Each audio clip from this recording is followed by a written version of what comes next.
Finally, may napili na kaming resort para sa debut ni Ate Gail. Ito nga talaga yung napupusuan namin kaya andito kami para magpa-reserve. Meron pa nga daw silang isang private pool kaya ito i-check naman namin yung kanilang indoor cave pool. Pagpasok mo nga may malaking mirror dito tapos mukha talaga siyang cave.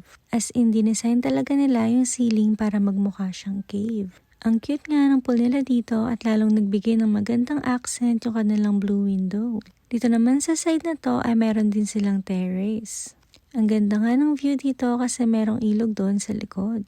Presko at ang lakas din ng hangin. Parang dito pa nga lang sa part na to worth it na yung ibabayad mo sa rent. Kung gusto mo nga magstay dito sa labas ay meron din silang available na tables and chairs. Pak, sinong mama mo? Char. Aarte nga muna tayo kasi meron ditong mirror. Sobrang cute nga ng cave pool nila.